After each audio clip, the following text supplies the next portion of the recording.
Good evening. I would like to make everyone aware that the zoning agenda U25-01, a request for a use permit for a rural event facility at 12900 Arnold Mill Road, returns to the council this evening under the zoning agenda.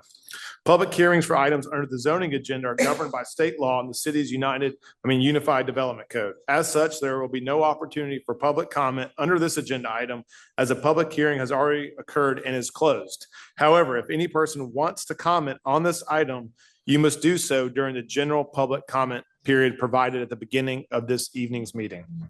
I would like to call the regular meeting of the Milton City Council for Monday, May 19th, 2025 to order. The city encourages you to review tonight's agenda carefully. Each citizen who chooses to participate in public comment must complete a comment card and submit it to the city clerk prior to the agenda item being called. While the Milton rules allow a speaker to turn in their comment card up until the clerk calls the agenda item, once the agenda item is called, no more comment cards can be accepted. Will the city clerk please call the roll and make general announcements? Good evening, Mayor and Council. I will be happy to call roll for the May 19th, 2025 regular City Council meeting. I would like to remind those in attendance to please silence all cell phones at this time. As the mayor mentioned, if you would like to make a public comment, then you are required to complete a public comment card before the agenda item is called. If you are representing an organization, a notarized affidavit is required stating you have the authority to speak on behalf of that organization. If you have not submitted your comment card, then please bring your cards to us now. Demonstration of any sort within the chamber is prohibited. Please refrain from any applause, cheering, booing, outburst, or dialogue with any person speaking. Anyone in violation will be asked to leave. Mayor and Council, as I call roll this evening, please confirm your attendance. Mayor Peyton Jamison. Here. Councilmember Doug Haney. Here. Councilmember Juliette Johnson. Here. Councilmember Carol Cookerly. Here. Councilmember Jan Jacobus. And Councilmember Phil Cranmer. Here. For the record, Councilmember Andrea Verhoff is absent. Mayor, you have a quorum. Would everyone please rise for the Pledge of Allegiance? I pledge allegiance to the flag of the United States of America, to the republic which stands one nation under God, indivisible, with liberty and justice. Thank you. I have a couple additions to the approval of the meeting agenda. First, I'd like to add an executive session to discuss personnel, land acquisition, and litigation. Second, I would like to add a new business item number 25-134, consideration of removing from sealed bid the sale of 38.921 acres on Hopewell Road to the end of new business. Third, I would like to move reports and presentations after the approval of the meeting agenda. Do I have a motion on that agenda? Mayor, I make a motion, we approve the meeting agenda as stated. Second. Okay, I have a motion from Councilmember Cookerly and a second from Councilmember Jacobus to approve the amended meeting agenda. Please place your votes. Is it shown? Hold on. You got press. Dun, dun, dun. Refresh. Come on, dear. Mayor, hold on one second. Okay. Mine's not refreshing. Us and our job. It's coming. You'll see it now. There it goes. All right. Can you repeat mine? Who was my first? Thank you. Okay, that motion passes unanimously. Okay. Ms. Harville will now move on to the first reports and presentation item. Item A is a proclamation recognizing May 26th as Memorial Day in Milton. Mayor Jamison. Thank you. Need to get organized here as we shuffle things around. Good evening, everyone. As you arrived tonight, you likely noticed the Memorial Day markers that mark the grounds of City Hall and Crabapple. Silent but powerful symbols of honor and remembrance. This proclamation designates May 26th as Memorial Day, honoring and paying tribute to our fallen troops. Whereas Milton and communities across our country can thank brave, selfless, and exceptional members of the U.S. Armed Forces for many of the liberties, prosperity, and way of life that we enjoy today. And whereas Memorial Day is an annual time for us to remember these late valiant veterans for their extraordinary service and sacrifice for the good of their countrymen. And whereas this remembrance derives from the first Decoration Day in May 1868, when veteran organizations began advocating for putting flowers on graves of fallen Civil War troops to honor their sacrifice. And whereas about 100 years later, Congress declared the last Monday of May as a National Memorial Day holiday. And whereas Memorial Day is when we salute more than 1 million American military members who died from the Revolutionary War through 2 world wars, as well as during more recent conflicts in Vietnam, Iraq, and Afghanistan. And whereas these honorable heroes hail from all across the country, including here in Milton. And whereas hundreds of them with connections to our city are celebrated each year by the volunteer-led Milton's Veterans Memorial Markers nonprofit, as well as during a special ceremony at which young and old can pay tribute. And whereas this year's event will feature compelling speakers and performances starting at 10 a.m. on Monday, May 26th on the green at Crabapple Market. And whereas this is a prime opportunity for Milton residents to honor these late troops for their service, courage, commitment, and contributions to our nation. Now, therefore, we, the mayor and the city council of the city of Milton, Georgia, hereby proclaim Monday, May 26, 2025, as Memorial Day in Milton and urge our citizens to honor our now departed troops. Given under my hand and seal of the city of Milton, Georgia on this 19th day, May of 2025.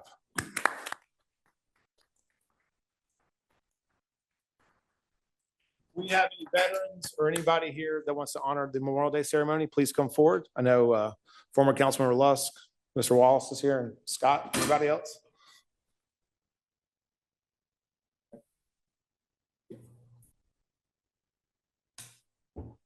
Hello.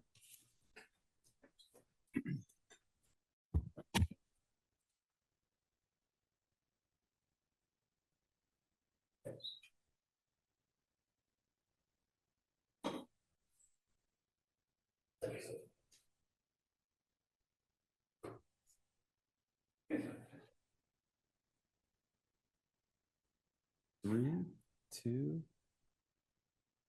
Thank you.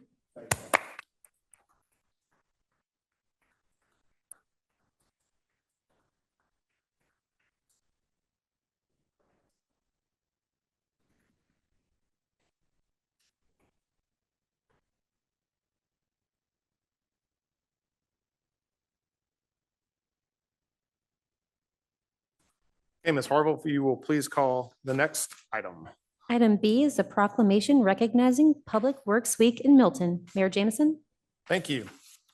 Tonight, we celebrate the vital role that public works professionals play in keeping our community safe, connected, and thriving. Whereas the 65th National Public Works Week will occur between May 18th and the 24th with a theme of people, purpose, and presence to showcase the outstanding individuals who provide valuable services, some visible and others more behind the scenes.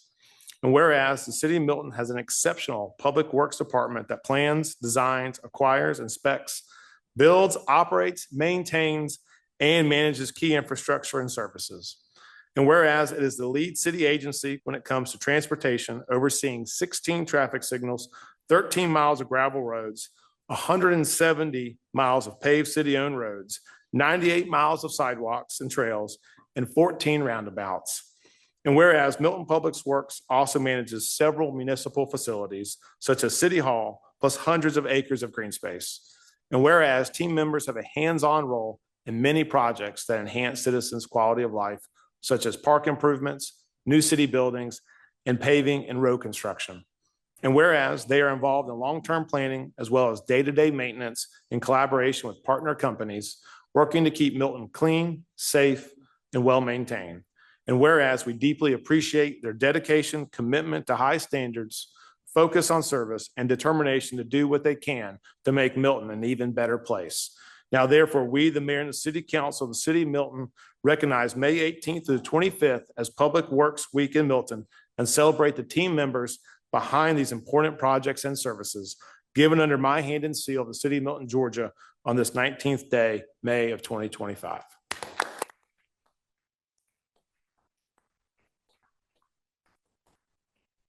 Our Public Works team can come up.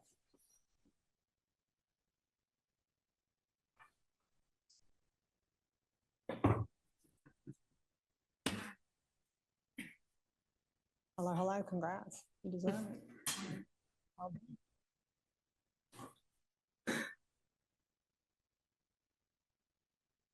Oh, we got a new member. Come on now. How's that back feeling? He's just smiling all the time now. Does he have a license? You're stuck around our side, man. Perfect. 3, 2, 1. Thank you.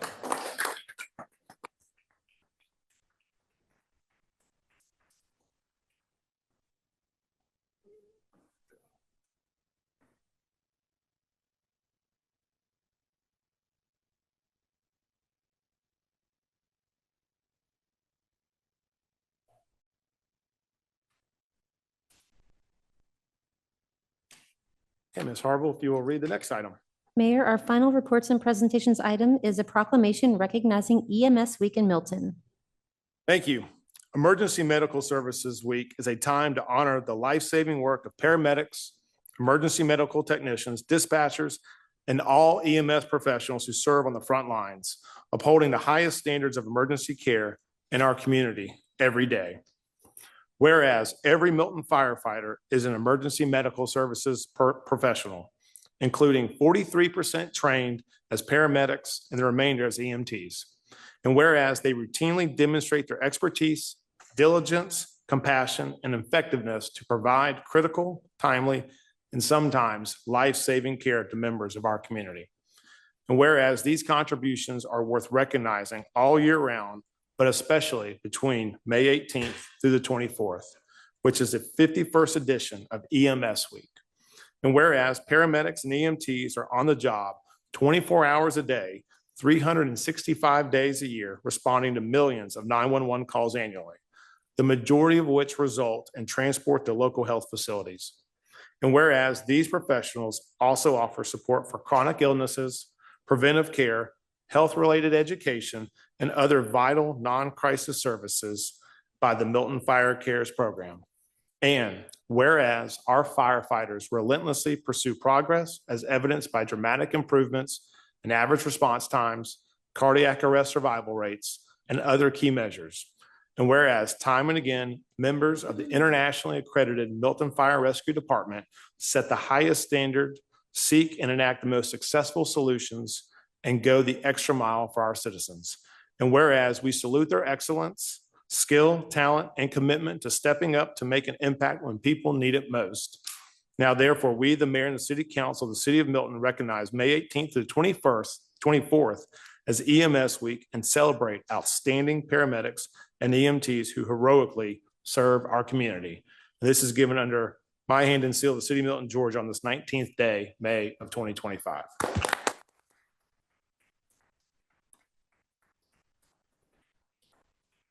EMS, come on up.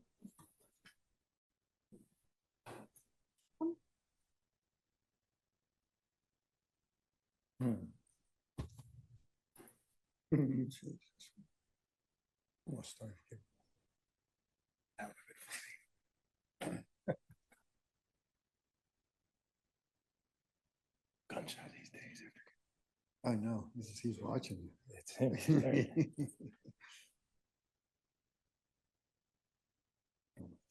He said next time you get a ticket.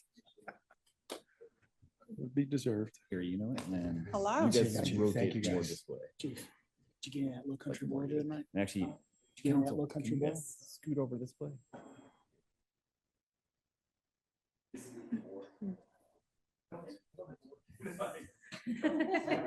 Yeah. Everybody set it up, squeeze it. That works. 3, 2. Okay, good, thank you.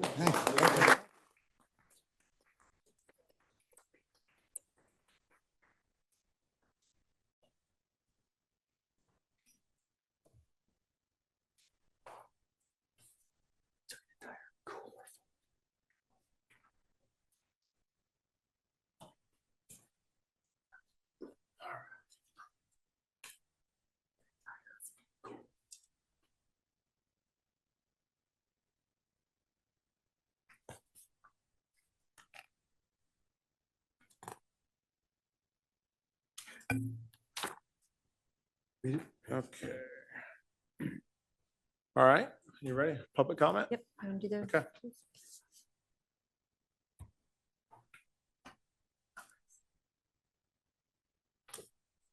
Oh, okay. You gonna read the rules? What? You gonna read the rules? It's good? Yeah, yeah. What yeah. we- Oh, sorry. That threw me off. Page 6. Okay, next is general public comment. General public comment is a time for citizens to share information with the mayor and the city council and to provide input and opinions on any matter that is not scheduled for its own public hearing during today's meeting. Please remember this is not a time to engage the mayor or members of the city council in conversation. When your name is called, please come forward and speak into the microphone stating your name, address, and organization for the record. You'll please call the first public comment speaker. Thank you, Mayor. As a reminder, general public comment allots that members of the public may speak for 5 minutes. I will announce when 1 minute remains and will notify you when the time has expired. Mayor, I invite Sherry Broadway, speaking on behalf of Roswell Women's Club, to the podium. Good evening, Mayor Jameson, council, and citizens of Milton. Can you hear me? Yes? Yes, thank you. Okay. My name is Sherry Broadway, and I'm here to advocate for the Pardue Family Center located on the campus of the historic Ebenezer Methodist Church on the corner of Cox Road and Highway 140. Here's a little background for you to help explain why I am here tonight. My husband, Jim, and I have lived in Roswell since 1983. We raised our 3 children here, and they, along with our 6 grandchildren, also live in Roswell. Jim and I live just a couple miles down from here off of Cox Road. Jim is a longtime member of the Roswell Rotary Club, and I'm a member and past president of the Roswell Women's Club. We are an all-volunteer service organization whose mission is to support our community through volunteerism and fundraising. Our club has been in existence since 1948. And since we began keeping record in 1997, we have raised and donated over $2.9 million in the form of educational scholarships, teacher grants, and grants to local nonprofits right here in the community of North Fulton. So my interest in the Pardue Family Center was piqued as soon as they broke ground. This facility is not only beautiful, but so needed in our community. Case in point, the Roswell Women's Club. We currently have just shy of 200 members, so finding meeting spaces for luncheons and our annual sponsor appreciation dinner is challenging year after year.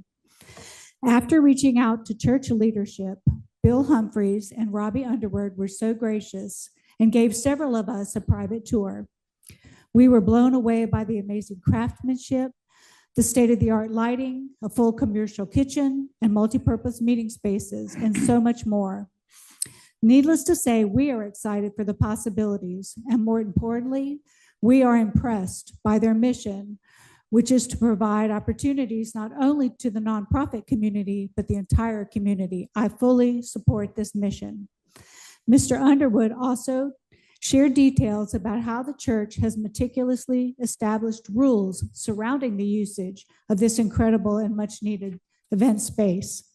I trust wholeheartedly that their sensible guidelines will be adhered to and enforced such that our community will not only enjoy this amazing facility, but will thrive because of it. Thank you for your time and allowing me to speak to the chamber tonight. Thank you. Thank you. Please call the next speaker. Next speaker is Ms. Samantha Evans.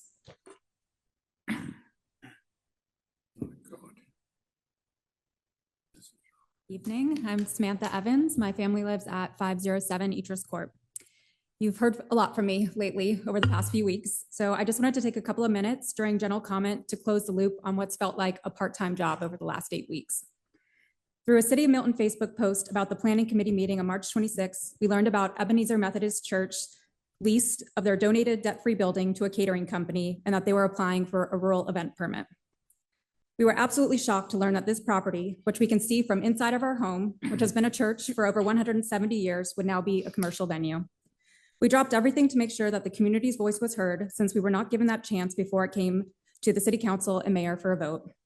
For public record, I want to state clearly that as residents whose home is literally across the street, we're opposed to the commercial use of this property for late night parties and non-religious events. We still don't believe that this is what was proposed and approved at the August 3rd, 2020 City Council meeting. Back then, this 23,000 square foot facility was to be an activity center for the church.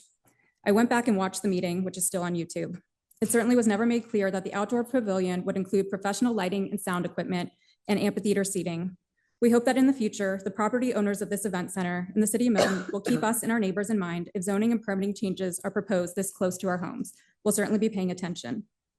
That said, I also want to express my gratitude for the consideration shown for the impact that this will have on our daily lives when we could have been dismissed.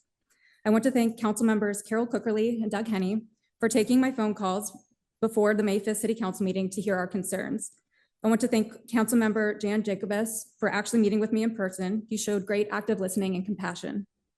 Thank you, Mayor Peyton Jamison. You met with my husband Ryan and I in person before the May 5th meeting and then responded to every one of my emails, phone calls, and questions since that time. Thank you for including the city manager, Mr. Stephen Krakoff, to my emails to ensure that my questions about protocol were answered completely and accurately. Thank you, Mr. Krakoff, for taking the time to respond in detail and with empathy. I'd especially like to thank Councilmember Phil Cranmer. Phil, thanks for getting on the phone with me last Wednesday and giving it to me straight. I spent so much time and energy feeling like if I could just make the right points supported by facts, then maybe this would get denied. I'm not exaggerating when I tell you that I could not eat or sleep for weeks. It was hard to hear, but you were honest and you told me that this was going to get approved. The best thing that we could try to do was to work toward a compromise. You acknowledged the potential impact to our young family. You understood where I was coming from, and you took it upon yourself to be the intermediary between us and the church when it was sorely needed. It didn't take me getting exactly what I wanted to feel like I got that #1 in service experience, so thank you. Last, I want to thank Pastor Glenn Hannigan and Mr. Michael McGuire for conversations with Ryan, myself, and some of our neighbors. Honestly, this whole situation has been very disappointing, and it did feel like too little too late, but we do appreciate the willingness to have difficult conversations with our closest neighbors. I hope this compromise of use conditions for the rural event permit that we'll see presented tonight will allow us to live in peace across the street from the event center. Time will tell. We are grateful for them making some concessions to help mitigate the impact to nearby residents. We'll see you all again if the caterer decides to apply for license to serve alcohol at this location. But in the meantime, God bless, and I hope everyone enjoys a nice Memorial Day weekend ahead. Thank you. Thank you. The next comment card is from Mr. Ryan Evans, who does not wish to speak but would like to have his opposition noted for the record. I next invite Ms. Ruthie Ellis to the podium.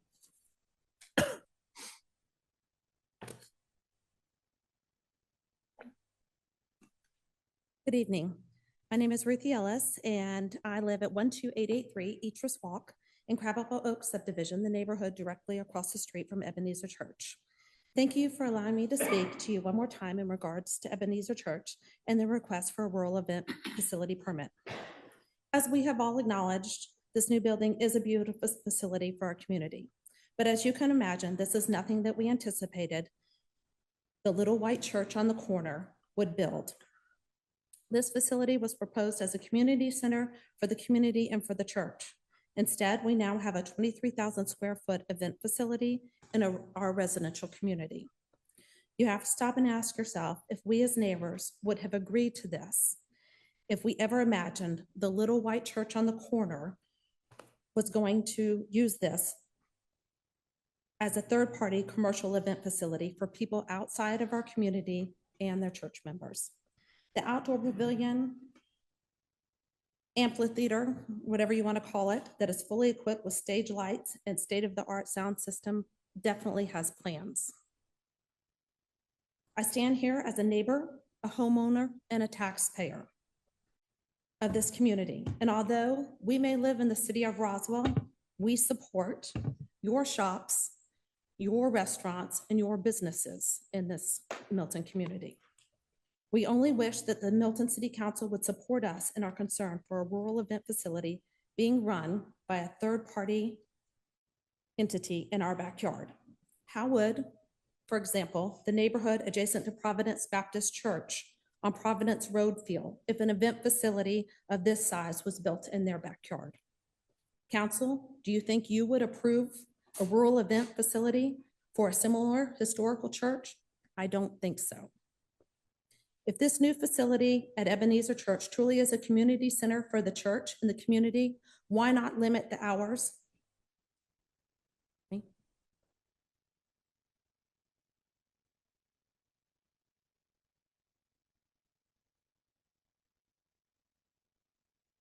Why not limit the hours Instead, this permit will allow events to run until 10 p.m. with the potential to serve beer and wine in a residential community for a profit. To me, this does not sound like anything that can be done at my church. Please note that Legacy Park, which also backs up to our neighborhood, is supposed to close at 8 p.m. based on the hours posted online. So this should not be allowed to be used for overflow parking by the church/rural event facility. We do not call the city and complain when there are people in this park playing past 10 o'clock. I like the happy sounds, but I can assure you that your phone will be ringing if the noise from the park and this event facility begin to affect my family and our neighbors' quality of life. Please take in consideration that a 300-person wedding or event at the same time as teams and families arriving for their games and matches at Legacy Park will certainly require numerous police officers to direct traffic at this already congested intersection. What's done is done, and I would personally call this whole situation a little bit of a bait and switch. They sometimes say it's easier to ask for forgiveness than permission. I think this is a perfect example. I do appreciate you taking the time to listen and take in consideration our concerns. Thank you very much. Thank you. Let's go on next speaker. I invite Mr. Gary Delaplane to the podium.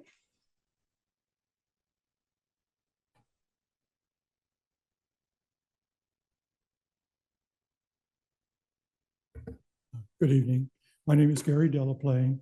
I live at 870 Doe Hill Lane, Roswell, Georgia, and represent Morning Dove Counseling, and just give a different perspective on potential use and the community outreach of this facility. My wife and I have taught classes in the past at Ebenezer Methodist Church on marriage and other topics and such. And we've been approached to use the community center for a community grief group to provide grief support for those who are hurting from loss of loved ones and such, but to use the facility for maybe monthly, bi-monthly meetings for that type of nature as well. So I just want to give a different perspective and a little broadened view of what that facility can mean to the community. And we would be very honored to be part of that. So my comments are brief, but that's what I wanted to share with you tonight. So thank you very much. Thank you. We next call Ms. Susan Shanahan to the podium.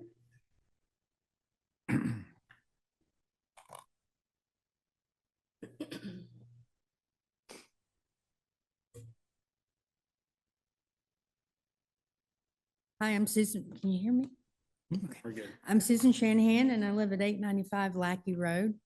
And I am here on talking about the Purdue Center and what they have to offer. The Gracious Gatherings is the catering company, and they have an amazing 501c3 that's called Creative Life. And what it does is it provides life skill training and culinary apprenticeships, culinary arts apprenticeships to people in need of getting jobs and learning those skills. And these are, we're talking, the life skills are basic financial skills, how to use a checking account, how somebody can become a productive member of the community. And financial skills, social skills, communication skills, job readiness, and conflict resolution are part of the life skills that will be taught. And the culinary hospitality program is a 6-month apprenticeship program, and the students are trained in all aspects of food prep, from basic restaurants to fine dining, and we know how many restaurants and stuff are around here. Food safety and proper sanitation, and all aspects of hospitality. These are people that are in need that wouldn't normally have the opportunity for an apprenticeship under a, I'll tell you what the chef, that nationally ranked chef. And they do 12 6-month apprenticeships through the year. They've had 72 individuals complete the apprenticeship and go on to have successful culinary skills. Because of the combination of life skills and culinary training, they've been able to place over 60% of the apprentices in successful jobs. You see lives and family change through this program, literally changing the families in generations.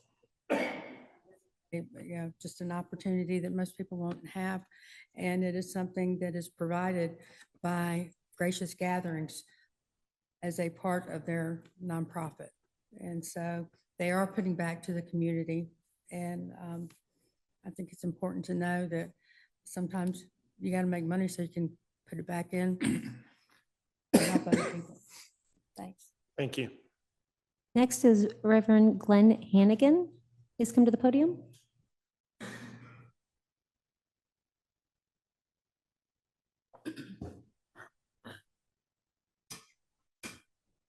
Mayor Jameson, members of the council, grateful for this opportunity to address you this evening.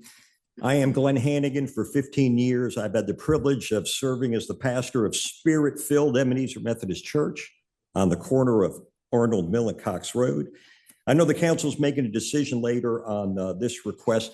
I'm thankful for all the work y'all put in, returning phone calls, emails. I'm happy to hear that you've been so responsive, and I wish I was able to attended the last council meeting. I was away on a previously planned trip, but even though I've got an extensive background in journalism with more than 20 years as a senior editor at the Atlanta Journal-Constitution, I'll take responsibility for an utter communication failure in his process that is embarrassing and evident.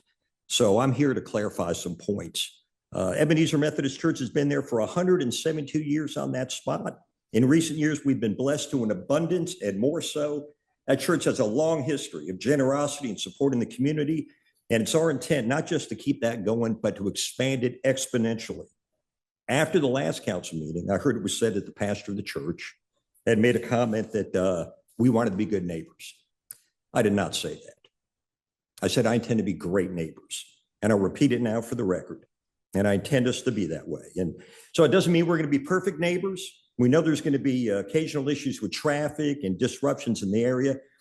We plan on having regular conversations with the rec complex and the school across Cox Road to do the best we can to coordinate timing of events. And it's not going to be a guarantee for us that there won't be any issues, but we're going to be responsive, minimize any disturbance, and be respectful and listening to our neighbors. Now, how we plan on using this building. Nothing's changed in the overriding vision that began long before we talked to an architect, let alone hired one.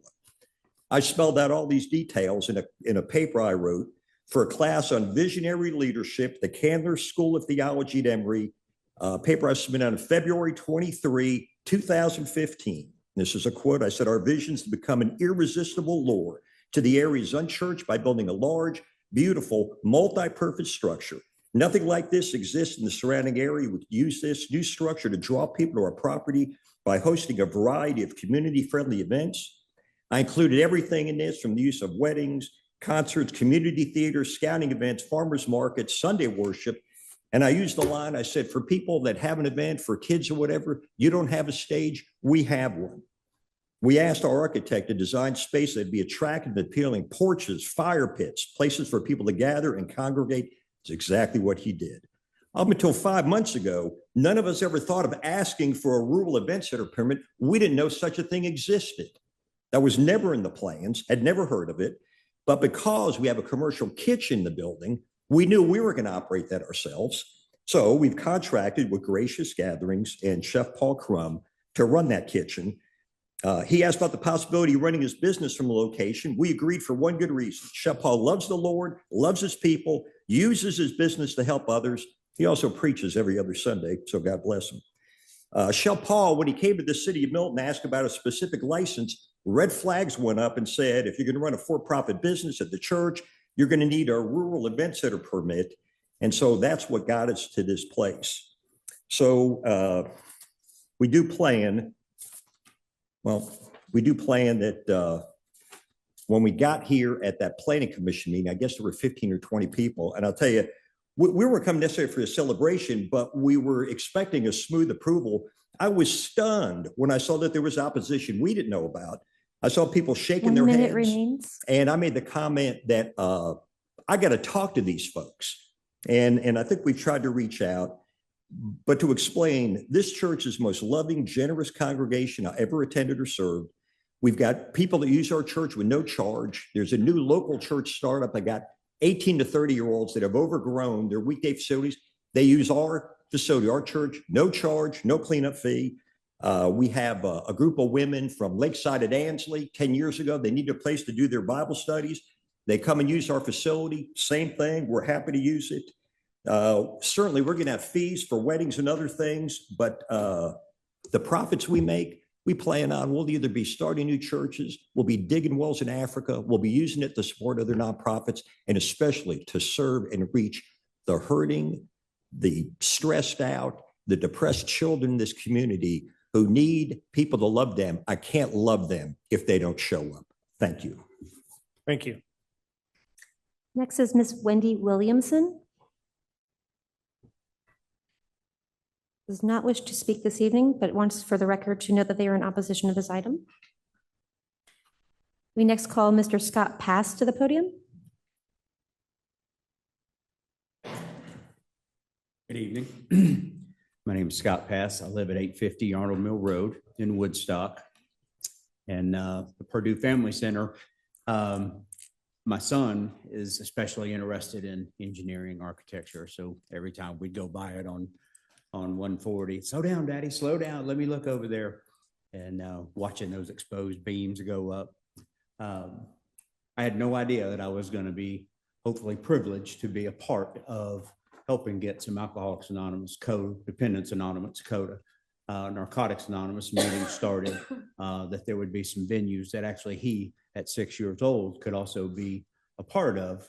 I was truly honored. It felt like we call it a God thing, that I've watched that building and had almost a connection to that building, and my son and my two daughters as well. But my son was the one really paying attention. It just really like it fit, that we could actually go in here and be a part of this thing. It's just something that we just kind of watch get built on our way to church, and any other time we go out 140. I've been in recovery for a really, really long time, and I've been privileged to be a part of getting meetings of different varieties, predominantly AACA and NA started. And now I've been doing a lot of work in CODA, and a much needed help in our community is CODA, Codependents Anonymous. I hope I get the opportunity. I hope I'm privileged to be able to help get some meetings started. It's much needed in our community. I grew up in recovery, been sober since I was 17. And today I'm a business owner. I'm a father, as I mentioned, and I'm a part of the community. So I hope this helps further my footprint in my little community here. I grew up in Woodstock, went to Hickory Flat Elementary. So I've been here for the whole time. So thank you all very much. Thank you. The next speaker is Mr. Paul Crum.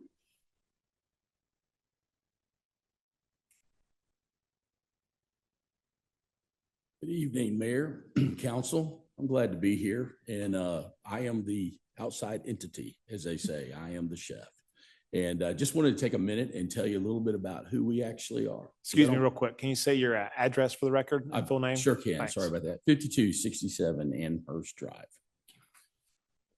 As I was saying, when we came together with this collaboration, one of the things that we wanted to make sure that people understood is that for years we've had a 501c3, that we've had this, we're a community development corporation, we're those things, and that's what was important to us.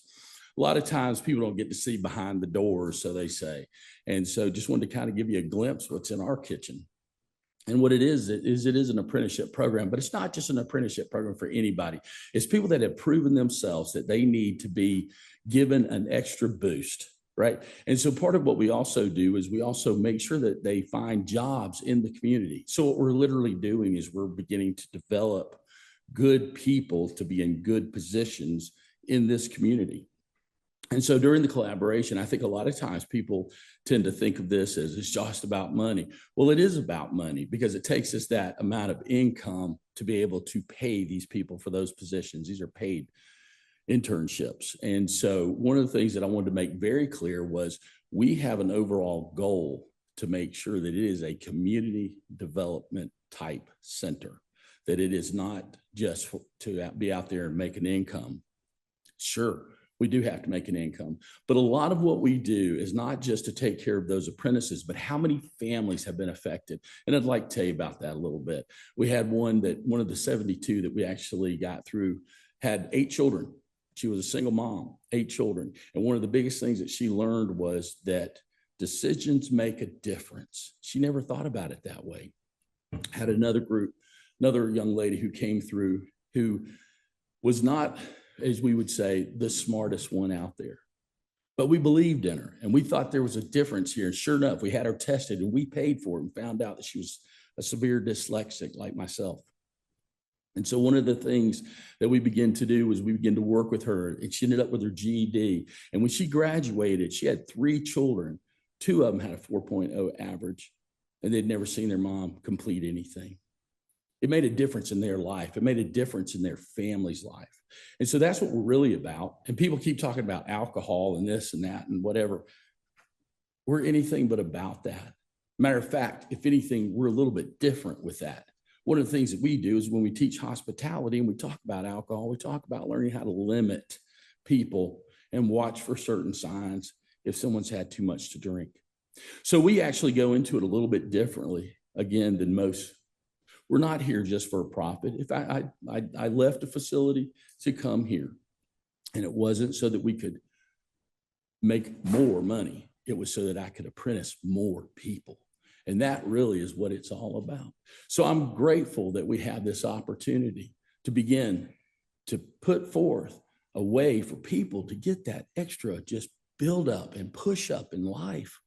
And it's done in such a way that they walk out with a career, not just a little hope. You see, the difference is I have a better percentage of placing people than a lot of the schools do, because you see, the schools never have hands-on. My people learn more about culinary in 6 months than a lot of culinary schools do in 2 years, because they literally are putting their hands in it every day. You see, if we didn't have the professional side, we wouldn't have anything. So because of the ability to be able to serve others and to be a place where people can come and not run around drunk and not run around raising all kinds of cane. It's not that at all. It's an opportunity for people to be serviced by people who are literally trying to learn how to be of service. Thank you. Thank you. We next call Mr. Michael McGuire to the podium.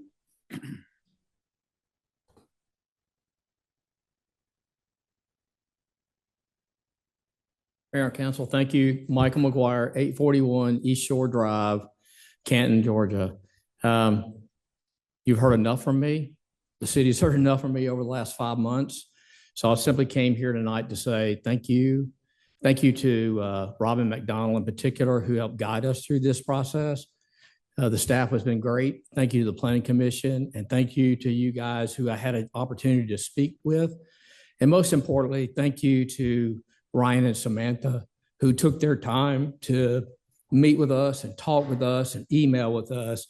And then particularly to Councilman Kramer, who put us together to make sure we came to a resolution. So I just say thank you for the process and sorry for how we got off on the wrong foot. So thanks. Thank you. The next speaker is Brad Anderson.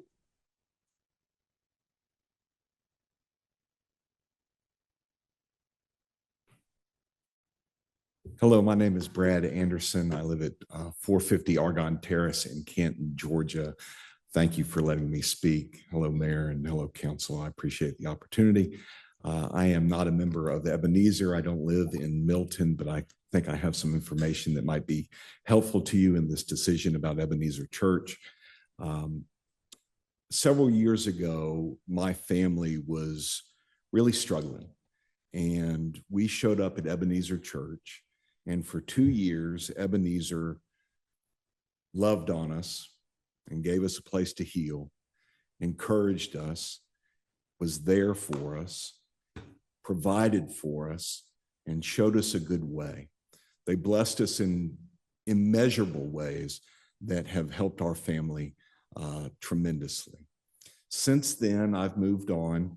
I'm a pastor at a little white church on a corner up in Canton, Georgia, a small little place with about 40 people, most of them in their 60s and 70s, a struggling little place.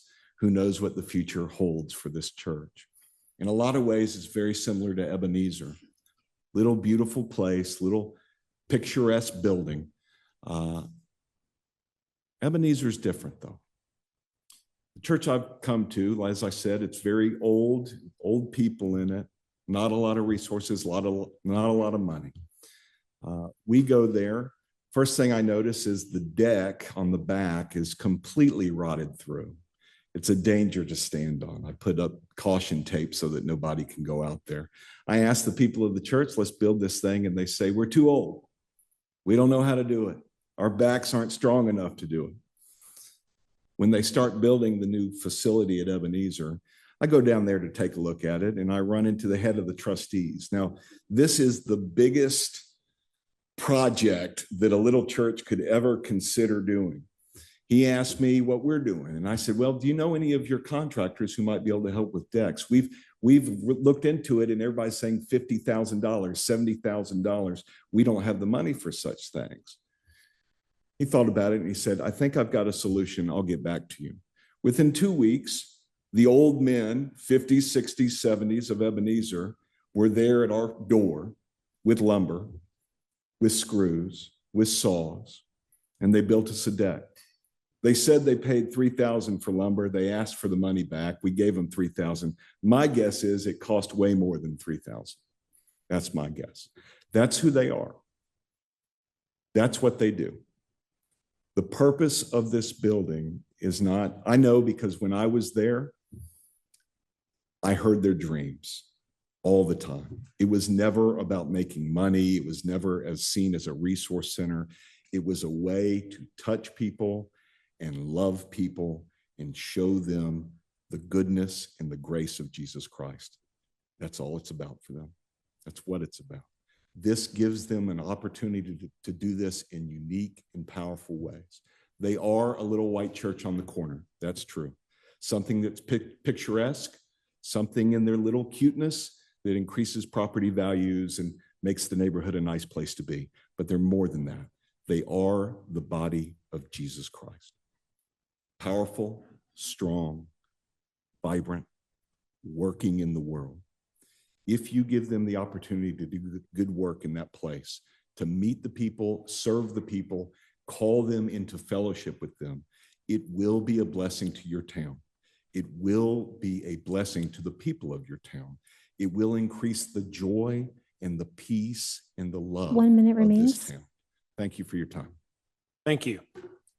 The next speaker, or the next card is from James Williamson, does not wish to speak, but would like to have their opposition read into the record. And the final speaker this evening is Miss Mary Cronk.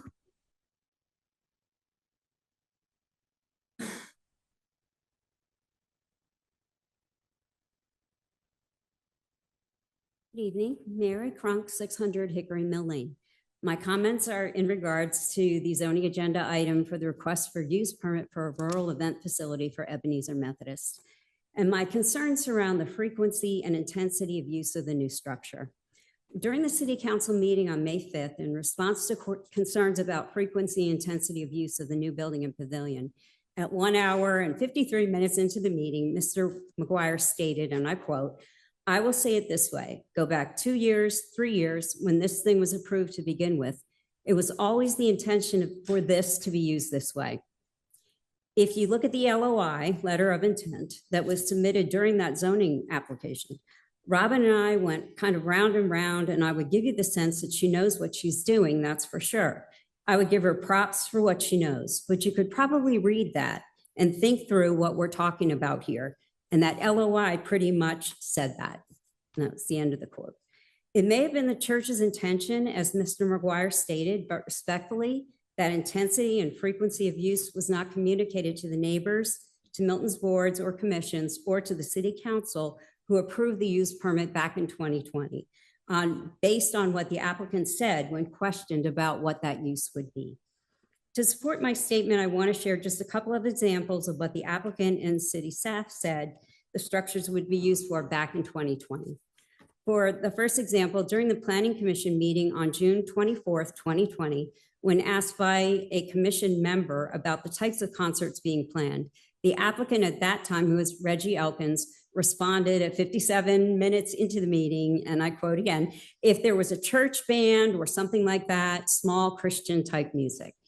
When asked a follow-up question, will all these be indoor or will you do any outdoor concerts? Mr. Elkins' response was, designed for indoor concerts to flow into the exterior. Because of those verbal responses, there were no concerns expressed by citizens, the Planning Commission, or City Council regarding the noise at that time. Fast forward to 2025. The church's website says some ideas currently under consideration include weekly music gatherings, singer-songwriter nights, open mic nights, day-long music festivals, and more. And they also tout an outdoor patio that is wired for sound. This all sounds a bit more intense than church bands or small Christian type music that were proposed when the original use permit was approved in 2020. For the second example, during the August 3rd, 2020 City Council meeting, Council was told that the building was going to be used as an activity center for the church. City staff stated at 17 minutes into the meeting, and again, a quote, "They're requesting a 23,000 square foot structure for event, not event facility, but for a facility for on-site use." And that was the end quote. In fact, the words activity center were said 17 times during that meeting to describe the proposed building, and event facility was only mentioned twice. And that was in the sentence that I just read, saying that it was not an event facility. Either the applicant did not accurately represent what their intentions for use of the building and pavilion were in 2020, or their intentions changed during the building process. In either case, City Council can only make decisions for use permits based on what the applicant says they'll be used for. City Council cannot read into intentions. And while the applicant may not have deliberately planned to use the buildings in a manner different from what they stated they would in 2020, the city is under no obligation to approve this rural event facility permit just because the applicant built the structures and is now partnering with Gracious Gatherings to produce events. In making a decision on this rural event facility permit, and it sounds like you all have worked together and done a very good job bringing the neighbors and the remains. church together, please think through the conditions that are fair to the neighbors who may have more strenuously opposed this back in 2020 had they known what the church activity center would turn out to be. And please also think about the conditions that City Council back in 2020 might have imposed had they also been told about the true frequency and intensity of use. And as always, thank you very much for the opportunity to speak before you, for your time and your careful consideration of this and all zoning issues before you. Thank you. That is our final speaker. Okay, I will close the general public comment and we will now move on to the consent agenda. Will City Clerk please sound the items? Mayor, the first item on tonight's consent agenda is approval of the May 5th, 2025 regular city council meeting minutes, agenda item number 25115.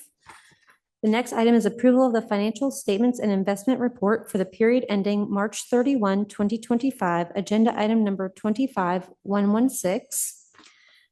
Item C is approval of a construction services agreement with Bridgeport Carpets, Inc. to replace broken tile at Milton City Park and Preserves Community Center, agenda item number 25117. Item D is approval of an intergovernmental agreement between the between Fulton County Board of Education and the City of Milton for a 5-year agreement to use Northwestern Middle School for recreational purposes, agenda item number 25118. Item E is approval of a professional services agreement between the City of Milton, Georgia and Terramark Land Surveying, Inc. for property surveying and platting services at Birmingham Park, agenda item number 25119. Item F is approval of a service proposal, service agreement, and GSA approved terms of use between the City of Milton and Infotech Research Group, Inc. for IT training and advisory services, agenda item number 25120. Item G is approval of a parking agreement between the City of Milton and Greenleaf Investment Partners L118 LLC Greenleaf Investment Partners L118A LLC, and Greenleaf Partners L118B LLC, collectively referred to as Greenleaf, to provide additional spaces located at 13000 Deerfield Parkway for the Deerfield Active Park. Agenda item number 25121. Item H is approval of an agreement between the City of Milton and Wishart Walk LLC for a temporary license agreement to allow Lacoma Trace to be utilized as an event space for Crabapple Festival. Agenda item number 25122.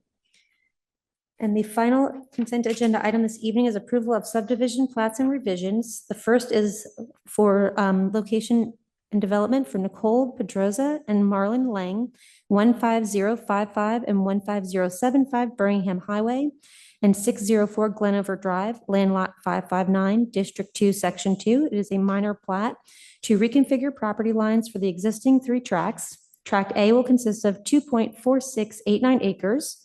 Tract B will consist of 1.1020 acres, and Tract C will consist of 5.2656 acres. It's a total acreage of 8.8365 acres with a density of 0.34 lots per acre. The second item is Sapient Mines LLC at 3501 Bethany Bend, Land Lot 971 and 972, District 2, Section 1. It is a minor plat to combine the 2 existing tax parcels into 1 tax parcel for a total of 5.021 acres. Agenda item number 25123. Mayor Jameson. Thank you. Do I have a motion to approve the consent agenda? Motion to approve the consent agenda as read. Second. Okay, I have a motion from Councilman Jacobus and a second from Councilman Cookerly to approve the consent agenda as read. Voting is open. Mayor, we need a minute. We had a technical glitch. We are waiting for that to reset. That works. I think it did. Our screens aren't working though. I can just assume We've got the old LG symbol on the. We can do we Old-fashioned can way? certainly do old fashioned. How long are we gonna?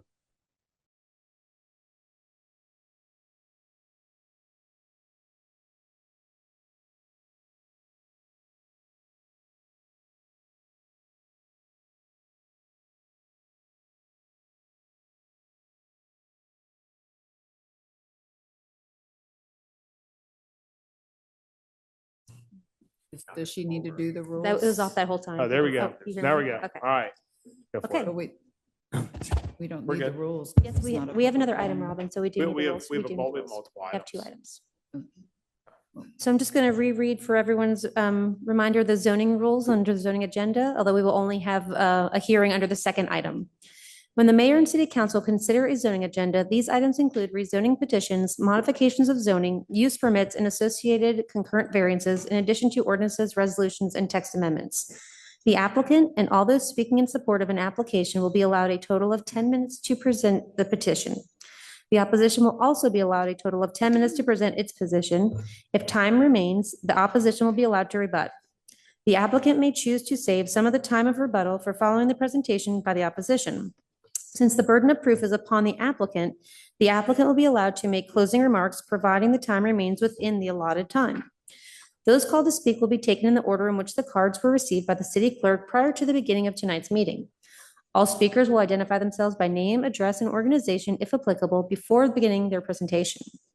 The Planning Commission has heard the rezoning agenda items, and their recommendations have been forwarded to the mayor and city council for consideration and disposition. The applicant shall not submit material to the council during this meeting unless requested to do so.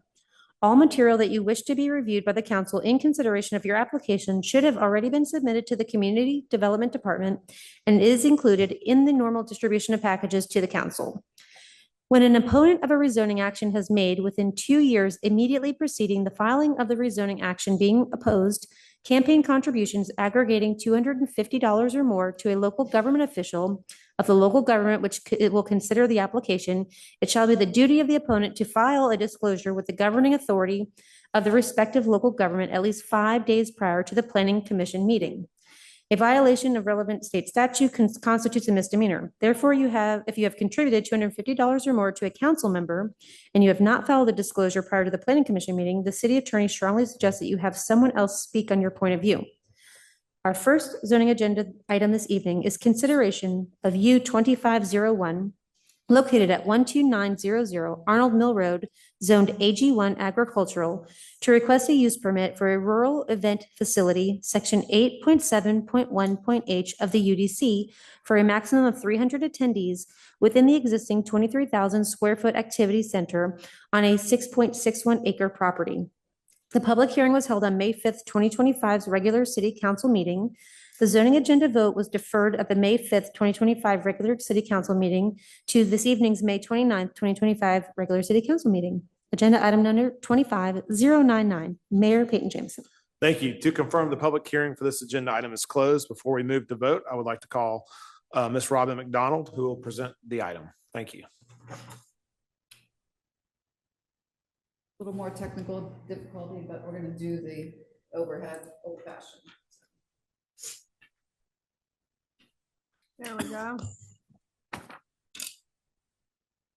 Problem solving tonight. Good evening, Mayor and City Council. Tonight, the purpose is for council's consideration to approve U25-01 with the following revised conditions as shown for the rural event facility at 12900 Arnold Mill Road. In summary, this item, as you know, was presented at the May 5th council meeting and was deferred to tonight, May 19th, to discuss possible agreed upon conditions. The public hearing was closed on this item at the May 5th council meeting. The applicant and the community met on May 12th and mutually agreed to the following conditions, which have been reviewed by the city attorney. So I'm going to walk through them, and you all have the same PowerPoint as well as an amended condition of 2G. So I will,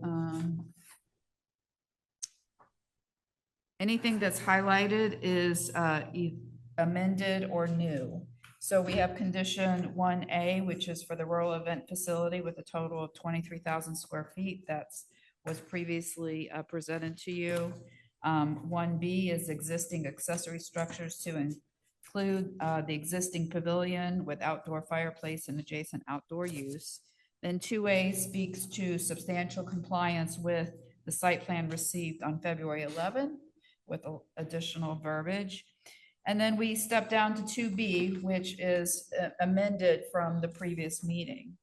Days and hours of operation shall be limited to the following: indoor, Monday through Saturday, 8 a.m. to 10 p.m.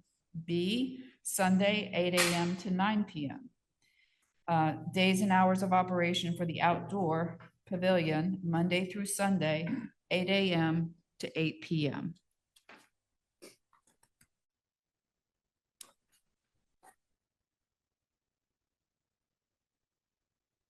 Deliveries shall be limited to the following: Sunday through Saturday, 8 a.m. to 5 p.m. Amplified or other sounds shall not register at the property line in excess of 45 dBA Monday through Sunday. The next condition, E, remains the same as it was previously recommended on the 5th. The applicant shall retain one or more off-duty police officers to manage traffic into and out of the property for every event that is expected to generate more than 100 participants. F, this is a new condition, shall post one sandwich board sign as described in section 9.2.d.3b at one of the entrance exits on Cox Road and indicate if it is a quote unquote church event or quote unquote rural event today or tonight. And now we have an updated condition 2G. And that states, in the event that the property is sold, the owner must notify the city of Milton of the sale within 5 business days of the closing on the sale. Upon receipt of such notice, the Milton City Council shall initiate a removal of the rural event facility use permit to the extent allowed by law. Prior to the sale of the property, the applicant shall notify the potential purchaser of this condition in writing. The new owner will be required to initiate their own rural event facility use permit application before further operation of a rural event facility is permitted. And that is the end of the conditions. And if you have any questions, I'll be happy to answer them. Okay. Thank you. Any questions for Robin or city attorney, or open it up for discussion? And my question would be for Councilman Kramer. Is this consistent with the conversations that you've had with both sides where everybody was? This is consistent agreement? with what I've discussed with both Samantha and Michael. Yes. I'll just take the opportunity to thank Samantha, Ryan, Michael, for your graciousness, your openness, your willingness to talk, your willingness to collaborate and make concessions. I know it's not perfect for both parties, but hopefully we're at a happy medium, and we'll see how things go, and certainly reserve the right to revisit should it not go according to plan. So thank you for your grace. Anything else? No, thank you for Yeah, making appreciate the it. extra effort to go and make sure that we got to a resolution. It would be my honor then to, Mayor, Yeah, go for it. done? No. I'll make a motion to approve agenda item 25-099, case U 25-01, located at 12900 Arnold Mill Road, for a use permit for a rural event facility with the conditions as presented by staff. Second. Okay, I have a motion from Councilmember Cranmer and a second from Councilmember Cookerly to approve agenda item number 25-099 with the proposed conditions by staff. Okay, Can we see the voting? is it electronic voting or? It should be good? before you. Seems to be working. Okay, the voting, We're waiting until we can voting's get it open. Yep. I can't see it. Will you tell me the I outcome? want to wait till it's up there because we're having a little bit of audio trouble, so I'd at least like to have that showing on the Okay. video if we can. All right, let's do a out loud. Okay. ahead. All in favor of that? You mean to repeat the motion? Are we good? Okay. I had Cranmer and I had Cookerly. Yep. All in favor, please say aye. Aye. Any opposed? That is unanimous. Thank you. Okay, we'll now move on to the next item. Will you please sound that item? Item B is consideration of RZ 2507, text amendment to Article 1, introductory provisions, Article 7B, Deerfield Form-Based Code, Article 8, use provisions, Article 9, site development, and Article 13, definitions regarding changes to development requirements, uses, signage, incentives, and the regulating plan zoning map for the Deerfield Form-Based Code. Agenda item number 25107, our Director of Special Projects, Mr. Robert Buscemi. The last page. Just slipped in a little something, the last page, right? Change it. But this is like the All right. I'm going to have them record in here. Good evening, Mayor and Council. So I had to run out and make another copy so we could do it the old fashioned way.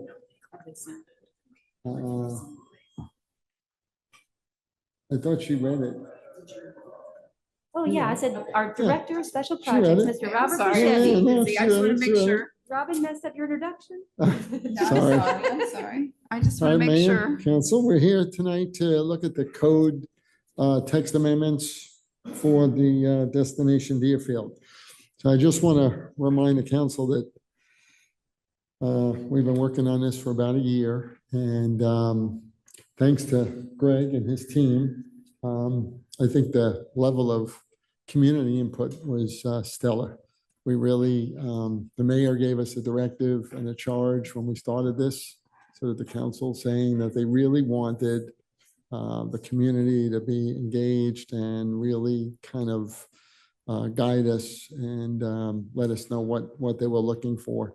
And we really did that. We really focused just on the Deerfield area as well, too. So I think we really got great input.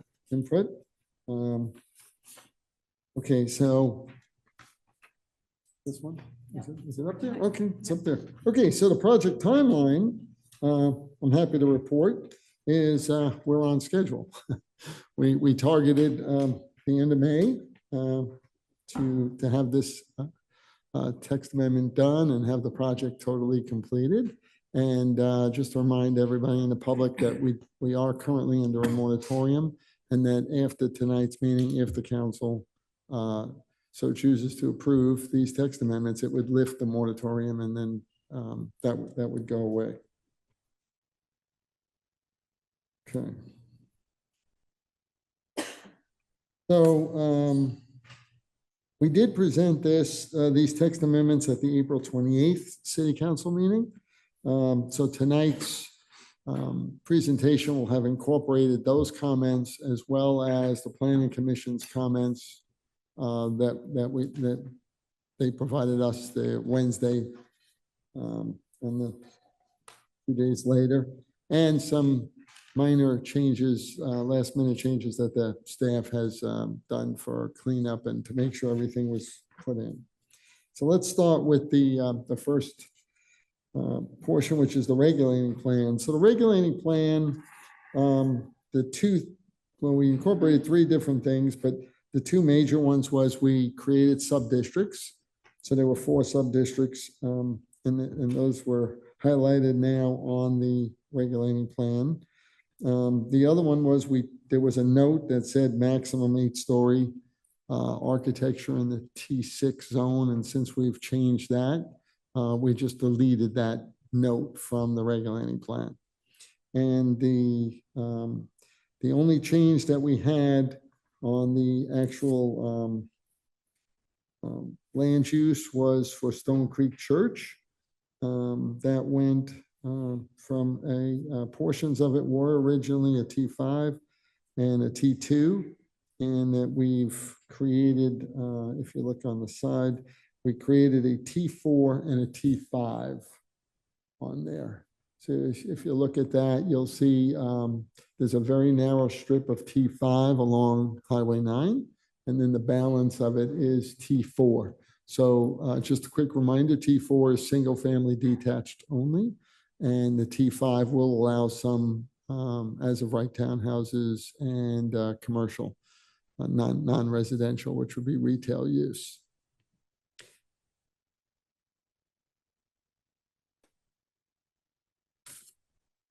Okay, just to remind everybody, some of the highlights here, we did create incentives. So in a T4, townhouses are not permitted. Multifamily is not permitted. Single family detached is permitted by right, as well as commercial. And the T4 really is in that upper North Deerfield district, which is the purple area. So those areas there, that would include the apple orchards and the 5-acre area. Okay, and then T5, which is in central and south. What we did there was it's 9 units per acre as of right, 14 with TDRs. But what we did there was we created some incentives. If they increase open space from 10% to 20%, they get a 10% increase in the ratio between residential and non-residential, as well as if they provide access trails and trailheads, and that includes public bathroom facilities, things of that nature. And that would give them an additional 10%, which would get them, with the 2 incentives, you'd get to the 70-30 ratio. And then there's a parking structure incentive. If you have 50% required parking, you get 3 units per acre. Okay, so you could do townhouses again, as of right, but they have to be part of a mixed use. So what we're saying there is you can't come in and just own property and say, okay, the townhouses are as of right. You could just build all townhouses. If you're going to do townhouses, you have to have that 70-30 mix in there. Any multifamily would require a use permit through council. Same thing with T6. The ratios go down, the same incentives, 10 to 20% open space, but you get a 5%. The public access trails would get you another 5%. So that would bring you to a 60-40. And the public parking structure would still be 3 units per acre. And then in there, we also added an incentive if they decide to provide either a pad or a building or something that the city council approves for a city facility. And it have to be a city facility that's in one of our plans that the council has previously approved. If that's the case, we'll give an additional 5%. So if somebody was to come in and say, we'll build a gymnasium that Parks has on their plan currently that City Council's already approved, or will, work it with council, we'll give you the land towards it, or whatever the council may feel. If the council approves that, we'll offer them an additional 5% of the incentive. Same thing with townhouses. You have to have the mix. Multifamily would still require the use permit. Okay. In Article 7B, I'll just run through these. We reduced for hotels the units from 8 per density unit to 4. So that was less there. Under B, we approved the multi-use trails and greenways to be located in buffers. And just to remind the council that when you look at the urban design manual, we go through exactly what these things should look like, how they should be built, the sizes, the locations. So all of that detail is outlined in here. I'm just highlighting for you tonight. Under C, required buffers, to utilize buffers of existing adjacent properties. So what that's saying is if you have an adjacent property that already has an approved buffer on their plat, it's approved already. So say they have a 50-foot buffer already on their plat, then if we require 75, what we would do is say, you only have to give us 25 additional feet of buffer. So that we'd end up with still a 75-foot buffer, but we're not going to end up with 125 feet of buffer. That's really the intent there. Under D, we have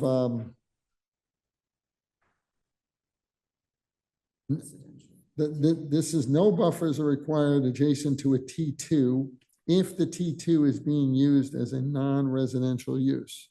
So case in point, say Stone Creek Church is a non-residential use. They're in a T2. So if the T4 is there, it would not require them to give me an additional buffer next to the church because it's already a non-residential use. Why double that up? So we just took that out. But if you're abutting residential, you still have to do that. Under E, we have, of course, that all the multi-use trails I stated before would have to conform to the design requirements in the Deerfield Urban Design Manual. Under F, we're allowing linear parks to be considered civic space. So in here, we are requiring linear parks. So if you put a townhouse or any residential up against a public road, we're going to require a 40-foot linear park. So that linear park, though, can be counted towards their civic space. In certain instances, if they construct them correctly, according to the standards we've outlined, stormwater facilities such as ponds can be counted towards civic space. An example of this would be the Kensley subdivision. And there's a few that we've mentioned in the past throughout the city that we've done. This is where we make the stormwater look like a lake with park-like features, benches, trails, walkways, things like that. So it really looks kind of nice. Of course, if they meet all those standards, why not create that and count that towards their civic space? And the number H is the one that says that if you have a residential use adjacent to a public right of way, you have to give me the 40-foot linear park. Okay, under I, we're saying the maximum number of attached townhouses was 8, and we're dropping it to 6. We encourage them to do like groups of 3 and 4, but 6 would be the max. So we did reduce that number. J is removing the option that we used to have an option that said, look, you have to do 50-50, or if all the ground floor uses on a building were non-residential, you were allowed to go vertical with mixed use, like apartments, basically. And we took that out because we just want those ratios. The public really wanted the ratios. They didn't want to have anything open-ended for council to have to deal with during the use permit process. We're under K, we're requiring that the non-residential and the multi-use buildings are built concurrent with any other residential. So we don't want a developer to come in, build out the residential, show you all during the use permit process that they're giving us this great process, great mixed use. We got all this retail shops and centers and stuff, and then just build the housing and kind of walk away, and council sitting here saying, wait a minute, and they'll say, well, we'll do that 10 years from now. So we have a concurrency there under the use permit through council, and then we have another concurrency under L that also is if somebody comes in and just decides to do the as of right townhouses, that the community development director, as part of the preliminary plat, which means it would also go through planning commission, would also have to interject on a requirement for concurrency. M and N were really items that DRB has been dealing with for many, many years, and we just decided this is the time to clean it up. So we really appreciate all the help that the DRB has done in the past. They're just a phenomenal group, which is exterior stairs on buildings must meet certain conditions. And the enclosure of dining patios, a lot of times we design and we have these open, really nice patios, and then they come in and say, oh, the cold weather's there, they want to enclose them. We put in the requirements for you to do that. Under O, we just limited roof pitches to minimum 6/12 to ensure that we have standards of architecture. Under P, we have, there's a simple one, civic spaces may contain public art if approved by the city council. We're allowing that now. Also, the next one would be a maximum height in T6 to 8 stories only for office and hotels. So if you do an office or a hotel, you can go up to 8 stories. That's what it was before. But now all other uses are limited to 4-story architecture. I thought that's a nice cleanup there. Restricted the maximum height in a T4 to 3 stories. And now I just want to remind council that if you look at the regulating plan, there's a lot of areas that the regulating plan goes even further and restricts it to a 2-story architecture. That would supersede this. So if the regulating plan says 2-story, but like Stone Creek Church, that's limited to 2-story height max. So then that would be the overarching requirement. But in areas that it doesn't do that, then it would be 3-story architecture. But a lot of those areas do have a limitation maximum 2-story height. We talked at table 7, and table 9B is basically the same things I just spoke about with the linear park and the hotel rooms, but they're on the tables, so I wanted to highlight them.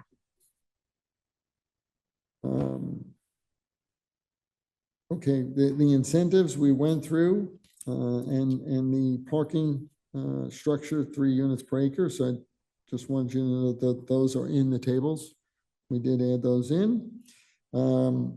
We reduced the maximum density by TDR. It was 36 units per acre, and I've shifted that down to 16 units per acre. So we've cut that down in half. And I'll be honest with you, for every proposal we have seen in the T6 area, most people say the base density is working just fine, and very few people are really looking to exceed the 12 units per acre. Under 3, we have footnote number 6, which is T4 open. Shall have the same height as T5. That was just basically a cleanup in the code. And the same thing, footnote number 7 for setbacks and linear parks in T4, T5, and T6 is same cleanup. Residential uses in Article 8. I have single-family homes are now permitted under a use permit in T5 and 6. So before, T5 and 6 never allowed a single-family dwelling at all, and now we're saying under a use permit. So if somebody wants to do a diversity of housing, they want to put some single-family detached. I think I'm envisioning these to be more like the ones in Kensley, the smaller, narrower lots. They're not these, big 1-acre lots. They could be, but I'm really thinking that they would probably be the smaller homes like you see in Kensley. But again, it's a use permit and it have to come in front of council for approval. We deleted townhouse in T4, T4 open, and T4 permissive. And that's including the 5-acre zone based on the feedback we got from council at the 428 council meeting. So basically, the 5-acre zone has reverted back to just the base requirements along the corridor. It's the same. There's no longer like separate rules for 5-acre area. We changed townhouse from use permit to permitted use in T5 and 6, but they must maintain the non-residential percentages. I think I've mentioned that, but it's again in here. We deleted duplexes, triplexes, and quadruplexes. No, we just felt like, you know, it's just different use types that really weren't utilized, and we deleted that. Loft apartments, we permitted them in T5 and T6. In the last slide, I'm going to go through what those are and how they look. We put in a maximum number of units for those. So a loft apartment, just so you know, is something that's like if you have something we have down here in Crabapple that Orkin built, the Poe bookstore is on the bottom, and then they put 2 apartment units above. And that's what a loft apartment would be. It's not really a big mixed-use building, and that's why we're limiting those in each development. And then multifamily in T4 and T5, we deleted that. So you can only do single-family detached in those zones in the T4. Okay. We made private museums from a warrant to a permitted use. We changed landscape businesses from a permitted use to a use permit. So if they want to do, somebody wants to come in and do a landscape business, we do have some existing ones out there, so they're grandfathered, but if you want a new one, you'd have to come to council and ask for a use permit. We deleted in the entirety check cashing establishments, pawn shops, automobile and light sales leasing, automobile specialty shops, which would be like tire stores and oil changes, car wash, and any private recycling centers. And then there was a note that used to limit no housing along Highway 9, and we deleted that because now we're allowing some of them. Okay, Article 9, site development, and Article 13, definitions. There were no changes to 9, and we only had 2 definitions. We put in one for sub-district and one for linear park. Okay, so some of the updates that we did based on council and planning commission. The 5-acre road zone I mentioned before, we're doing the same development requirements as the balance of the Highway 9 corridor for north of Bethany Bend T4 permissive. So that we took that all out. And that defaults back to just the normal form-based code requirements. Under Article 7B, Table 11, we increased the lot width from minimum 18 to 28 feet in all the zones, T4, T5, and T6. Is that lot width or that's the building? Well, it's a lot width, but when you have a townhouse, that's when it really comes into play because townhouses go lot line to lot line. Okay. So we're keeping that 20. That means all the townhouses are 28 feet. Okay. And honestly, you know, I did speak to a lot of the developers who are interested, and they all came back in and said, Bob, we're fine with that number at 28 feet. We have no problem with it. It allows 3-car garages or 2.5, you know, 2-car and a golf cart. It allows a much broader frontage with a porch in the front and whatnot. So I actually got I got really good feedback from the development community on that. I think it's going to be good because I think an 18-foot townhouse width is really narrow, and I just don't think it has that Milton character. There's very little I could do with an 18-foot townhouse to make it look Milton. So, and I think the development community understood that. Okay, some of the staff requests that we have for tonight was the big one was number 1 was the attics. So when you have, like at Stone Creek Church on the regulating plan, I mentioned it's a 2-story height limit.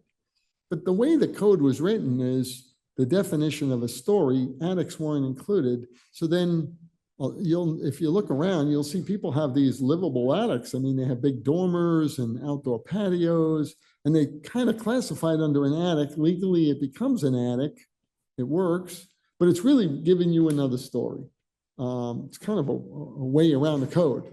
And so when we said we want a 2-story architecture, we really want truly 2-story. We really don't want it to be 3-story because the council will say, okay, great, you have 2-story limit. And all of a sudden you see 3-story townhouses and the public says, well, why? And the community's feedback on this was pretty strong. They said, Bob, we really just want 2-story architecture. We don't want it to be 3-story. So we're just taking the allowance of an attic. Now, if you have a basement, and it's truly a basement, right? Partially submerged on the front, saying the back is open, that's okay. So that would work with the topography, but the attic, we got rid of the attic provision, which really just gave away an extra story. It's been utilized so much. Okay, and then we just, some cleanup, we deleted townhouse from this chart. The one I sent to you didn't have it, so let's clean that up. Okay. All right, staff is also requesting tonight for the council just to approve. We put in there that parking structures don't count towards non-residential square footage. But we've since put in a provision, we've changed that to say that except when approved by the director of community development to protect the public health, safety, and welfare of the city. So I think this would come into play that the director, for the record, would say, if somebody built a parking structure, you couldn't add it to the non-residential to skew the percentage. However, if you turn around and say, we're building this and we're going to allow the city to utilize that parking structure for parking, say, of our new park, right? And they come in and say, look, we're going to build this parking garage and we're going to let you use it, you know, a portion of it for the park. And at no cost to the city. They're going to build it and the city's not going to pay for it, but they're going to let us utilize it. I think in that case, then maybe potentially the director could say, okay, then we'll allow you to use that as non-residential density, sort of another incentive, so to speak. It's really not, I didn't list it in incentives, but I think it would be an incentive in that particular case. Okay. So that's what we're doing there. And then the last one I have. Yeah, I didn't print this one out, so I'll just speak to. So what we're doing here, this was the limit on the number of loft apartments. So remember I said we have loft apartments, which is similar to what we have here in Crabapple that Orkin did. But we didn't want to have an open-ended number of loft apartments. So I don't think the council would say, okay, somebody came in and wanted, originally we had 30 as the number. And I just didn't feel like the council was thinking 30 apartments would be something that you can do as of right, because that is a considerable number of apartments. And I don't envision 30. If you're going to do 30 apartments, I say you come to council and get your use permit and let council weigh in on that. So what we did was I do want to encourage some loft apartments, but really at a very limited number. So what we did was we said in T5, you could do 5, 6, you could do 10. So that means the whole development, so say Stone Creek Church said, okay, I got commercial along Highway 9, I want to do a few apartments, we'll allow 5 apartments. That's the max. So that would be more in line to what you have down here in Crabapple if you go down the street and take a look at it. So it would, we actually have 6 here in Crabapple, but we're limiting it to 5 in T5 and 10 in T6. So theoretically, they could build 10 units over the retail, right? Over some non-residential use. They have to be over commercial use. But say in T6, so say if Verizon came in and said, we want to do just 10, that would be as of right. Once they trip that number, they'd have to come to council and do it. So it's not really sort of an apartment complex. It's really supposed to be just small loft apartments over retail. Hey, Bob, And we're limiting that to 10. the loft apartments, that's a one bedroom, is that what you mean by that, or? We don't really put down how many apartment, units you have. We don't dictate size or anything like that, just unit. So when you use the term loft apartment, what's the difference between loft apartments and apartments? Loft apartments would be above a retail or some non-residential use. And we're limiting it to the number. So it's like an apartment that's above, similar to what you have down here in Crab Apple. It's an apartment that's above the retail. So that, it's just when it's above something, that's why you call it loft. If A it was loft strictly apartment. all multifamily, If it's multifamily, then it's a whole unit. okay. And anything over, say, 10 in T6 or 5 in T5, which is, along the Highway 9 corridor, would have to come, if they wanted more of those, they'd have to come in. Because as far as, we're looking at it saying, well, that would really constitute, some sort of oversight by council. Okay. And if they came in with just a regular, apartment complex, again, that's a use permit that would have to come in, multifamily kind of unit. We are allowing some relief on some minor number of apartments. It'd be a small amount, but we don't dictate size, number of bedrooms or anything like that. And that's everything that we had for tonight on the text amendments. Any questions? Any questions for Bob? Do we have any public comment on this? We have no public comment on this item tonight. Okay, I'll close public comment. And I will say thank you. I know it's been a long, long road. Yeah. Thank you to Allison too. And, we went, a lot of community input has come into this over last year. So I appreciate it. I have one question. So you talked about having no attic space. So those buildings will be 2 stories and a flat roof, or will it have a pitch above? You still have an attic. You still have a pitched roof. It's requiring the 6-on-12 pitched roof. It's just that you can have habitable space up there where you go up in your attic and start doing I dormers. was just trying to and- visualize what that would look like. Yeah. All right. If you look around, a lot of the townhouses, especially the ones Waterford built over here, I mean, they have an attic and it really looks like between the basement and the attic, it looks like 4-story. And we really limited to 2.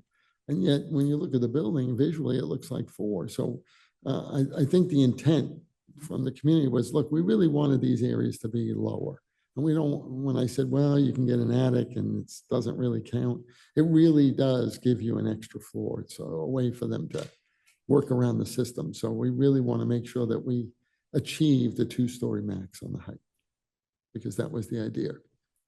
And the same thing in T6, we go up to 4 stories. And then if they say, oh, now we want an attic, then all of a sudden you have 5 stories. Oh, we want a basement. Now you have 6 stories. The whole idea was to limit that to 4 max in that area. So we're holding that. Any other questions? I'll Councilman just Kramer? say, Bob, thank you. Thank you for the vision. Thank you for the execution. Allison, thank you to you and your team. I can tell you, as a resident in District 3, the people are excited. The people are anxious to see this come to bear. So thank you for executing it. Thank you for staying on time. I know this was a huge, huge project, but y'all executed it with excellence. Nice job. Thank you. Thanks for all your input too. And thank you very much, Bob. Councilmember Jacobus, you were super engaged. Both of you were super engaged. I want to thank you for your time too. That was great. And don't forget, we through resolution, on the agenda tonight, we're also going to present a recap of the urban design manual and some visual fly-throughs again, just to recap that. So you'll see that coming later. Great. Thank you. Okay, with that, I'll open it for a motion. I'd like to make a motion to approve agenda item number 25 dash, wait a second, got the wrong one. Agenda item number 25-107. Second. Okay, have a motion from Councilman Jacobus and a second from Councilman Cranmer Wait, to, wait, can I just ask, Shoot. Ken, do they have to say with the additions or? With those like- 1 through 4, because they're not in your packet. oh, they're not in, those are added? Yeah, Let's how- do how do we that. do that? I agree. Let's Okay, add that. okay. So All just- right. So let's restate that motion, Councilman Jacobus. So we're going to approve agenda item number 25-107 with the additional agenda items that were added, attachments, 1 through 4. addendums. Yeah, Second. thank you. Ken, you good? Well, I just want to make sure, Councilmember Jacobus, that included items 1 through 4 was the intention of your Yes. motion. Second, agreed? Second. Yeah. Okay, make sure. Okay. Thanks, Ken. Got a motion from Councilman Jacobus, second from Councilor Cranmer to approve agenda item number 25-107 with the added items, including 1 through 4. Okay, with that motion, please place your vote. We also do a verbal just in case we have these technical. Okay, and all in favor, please say aye. Aye. Any opposed? That is unanimous. Thank you. Thank you, yeah. Okay, thank you, appreciate it. Okay, there are no unfinished business items. We'll now move on to new business. Will City Clerk please say on the next item? That first item is consideration of a conflict waiver between the City of Milton, the City of Alpharetta, and Gerard and Davis LLP for a medical response unit MRU, agenda item number 25-127. Our city attorney, Mr. Ken Gerard. Members of the council, I will take this one. This is once again a waiver of conflict. This is even more precarious than normal because I'm not sure we have a conflict at all here. This is when we are actually working on behalf of both Alpharetta and Milton on the same side of an agreement. Nonetheless, out of abundance of caution, I wanted to go ahead and ask for you to formally waive any potential possibility of a conflict. I will submit to you, Alpharetta has already done so. This pertains to your next agenda item where it's actually Milton and Alpharetta taking advantage of an agreement with respect to ambulance or EMT service levels in the city based upon a 2024 agreement. And this is where Alpharetta and Milton were able to join forces to negotiate this agreement as well as other cities did as well. Okay, thank you. Any public comment on this? No public comments, sir. Okay, I open it for a motion. Would you like just verbal or both or? Verbal's fine. Okay, Mayor, I make a motion to approve agenda item number 25-127. Second. okay, have a motion from Councilmember Haney and a second from Councilmember Cookerly to approve agenda item number 25-127. Place your vote online and then all in favor, please say aye. Aye. Any opposed? That is unanimous. Councilmember Johnson is not here. All right. So with that, we will move on to the next item. All right. Item B is consideration of a medical response unit MRU vehicle use agreement between the City of Milton, City of Alpharetta, and EMS Ventures, Inc., doing business as American Medical Response, AMR, to enhance emergency medical services in the North Fulton area. Agenda item number 25-128. Our Fire Chief, Mr. Gabe Musa. So the agreement pertains to AMR giving us essentially an ambulance that we could use as an MRU if we choose to, or it could be as a reserve. We have our own frontline unit.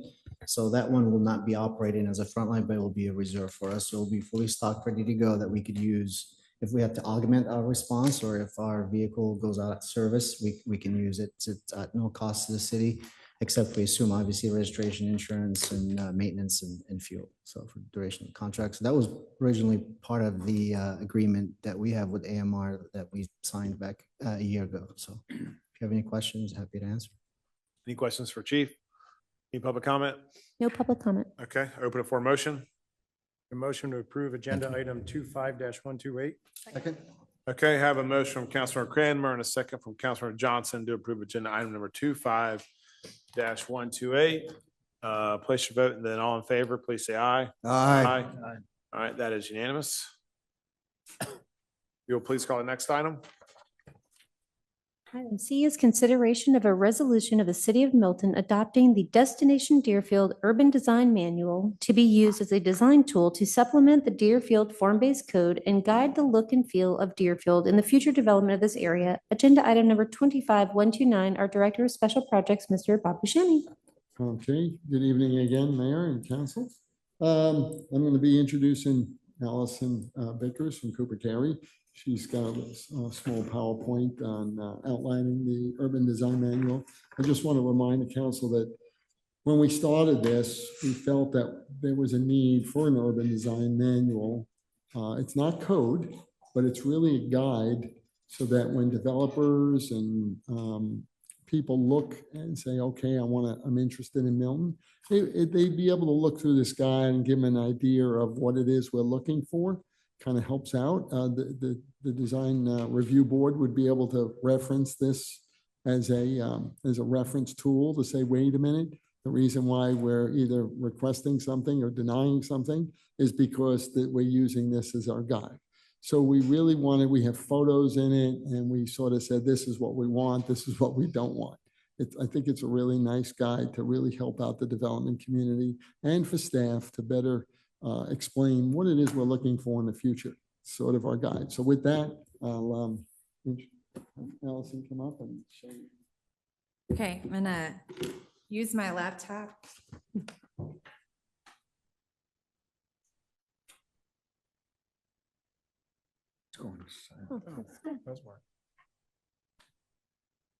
Maybe there'd be a use one day for the detachable screen. So as Bob said, so first of all, good evening, Mayor and City Council, and really just a huge thank you to, we had great involvement from all of you throughout the process, but particularly Councilman Kramer and Jacobus, along with Ken from the Design Review Board and Judy, sorry, Judy from the Planning Commission and others along the way who really helped through the process. So I just want to say thanks, and thanks especially to staff, obviously Bob, Tracy, Jackie, Robin, Rob Del Ross, and Steve Krakoff and Bernadette all lent their expertise to help us through this. So what is the urban design manual? As Bob said, this is different than code. It's different than the form-based code. So really, what is its purpose?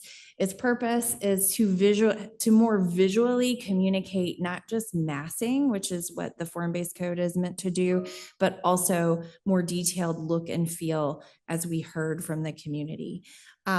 As we've talked, as has been said tonight, we had the opportunity to get a lot of feedback from the community through different meetings to hear what they wanted to see. And so we really used that input, and a lot of the images that were selected by the community are what are the images that are in the design manual. So we didn't go out and pick totally different images, but we really wanted to use a lot of precedent imagery that was preferred by the community to help communicate what future design could look like in Deerfield. Because as you know, Deerfield existed as this commercial place before Milton was a city. And so now this is the opportunity for the city of Milton to make Deerfield distinctively Milton. Especially with the water towers. So what does it mean to be a visual tool that's a supplement to the code? So again, it's not just the form, but it's more detailed aesthetics. And the reason for that, it just helps give clarity to both the staff as they're working through pre-application meetings and meetings with developers on some of these larger sites in Deerfield, give them guidance, gives clearer guidance to the design review board. And as I said, they gave us lots of great feedback on how it could be more helpful to them. And we tried to fashion it to be most helpful to them. And then I also think, even though you are not going to be using the design manual directly, but you will be having use permits. And one of the things that is a component of that is all the different types of uses that could happen, and particularly the T5 and the T6 zones. How does that look? How does that become Milton when you have new uses that don't currently exist in Deerfield and on these sites? So it's literally to describe the design approach for each building in Deerfield and each subdistrict.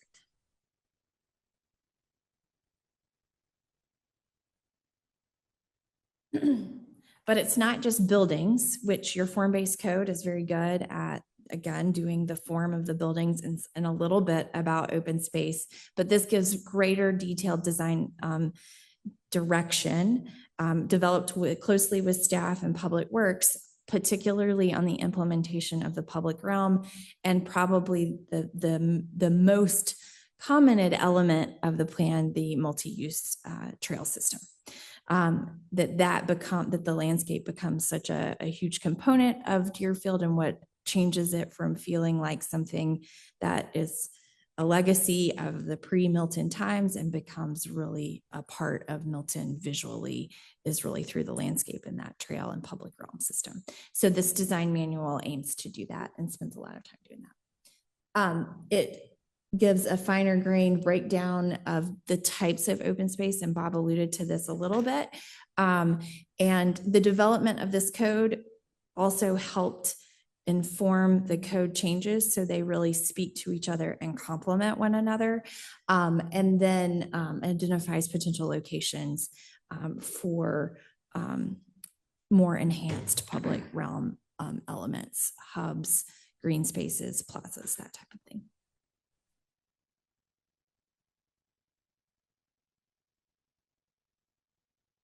And then finally, and this is something that really we developed with input, which is distinctively very clear and concise.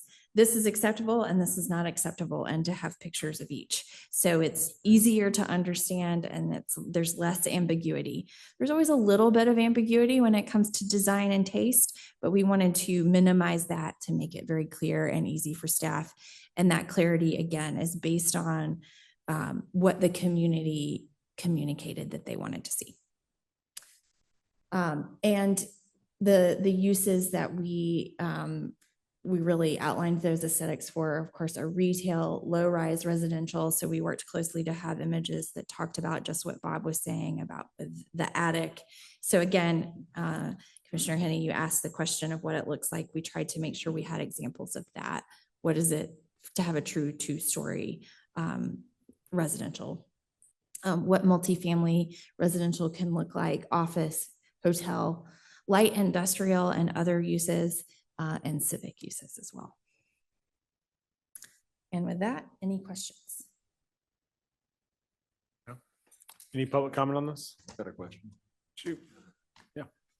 Amazing presentation, very helpful. So I guess my question is this, is that the aesthetics I get, but where is the translation from the look? And so you show someone what is desirable from a look versus where you're able to say, because you said like one of the slides was like a this, but not this. Totally Yeah. made sense to me. Right. But where is the translation to say, and from a matter of code, that is not acceptable because those exterior facades, the amalgamation of the different, none of that works. Where does that get traction? So what we did was we looked at what is dictated by code and what is dictated by what doesn't rise to the level of a code. The subtle, the nuances. The more nuanced. And what we also did this, with Robin and Bob and the staff, we worked very closely to draft the design manual and then look back at the code and make sure that there were no incongruencies and resolved all of that. So, and also in the manual, it states distinctly that the code overrides any conflict, or you're to go look at the code for the exact regulations. So, Any public comment? No, sir. Nope. I will tell you that's the design manual is probably the most important thing because we want to make sure we have the right look and feel. That's I think that's the first thing we heard. The design manual is like the big animal picture so that we understand what they're actually talking about. And I think what the community really wants, and y'all did a great job of that. Oh, So well, thank you. Well, it is definitely, I think, again, and I was just telling Greg before this, I think, and Bob already said this, but Greg's team did a great job of helping us reach the community and really get the feedback we needed and wanted. So they're anxious. Thank you. Yeah. Allison, we do have the fly-throughs, but I'm not sure if it's able to work on your laptop. Yeah, I couldn't get it to like not have glitches. We'll get So that later. We I do guess. That's all we right. do have fly-throughs that are loaded up and ready to view once the technical aspects are fixed. Well, we'll get that later. Thank you. Appreciate it. Thank you. Okay. Good work. Thank you. If there's no discussion, I'd like to open it for a motion. Like to make a motion to approve agenda item number 25-129. Second. Okay, have a motion from Councilmember Jacobus and a second from Councilmember Haney to approve agenda item number 25-129. Submit your vote online and then all in favor, say aye. Aye. Okay, any opposed? That is unanimous. Ms. Harville, please call the next item. Okay, item D is consideration of a resolution of the City of Milton for an amendment to the ARPA Georgia Fund 1 State Investment Pool account to update the authorized signers and contact information. Agenda item number 25-130. Mayor and Council, this is exactly what it sounds like. We have 3 resolutions before you this evening because to make any administrative changes to our investment accounts, Georgia Fund 1 requires a resolution. So this resolution will remove any administrators who are no longer with the organization and update the contact information for our existing 3 administrators who are Steve, Stacy, and myself. And the first item here is for the ARPA investment account, and then we'll have a separate vote for the other 2. Happy to answer any questions. Okay, any public comment? Open No, it for, sir. what?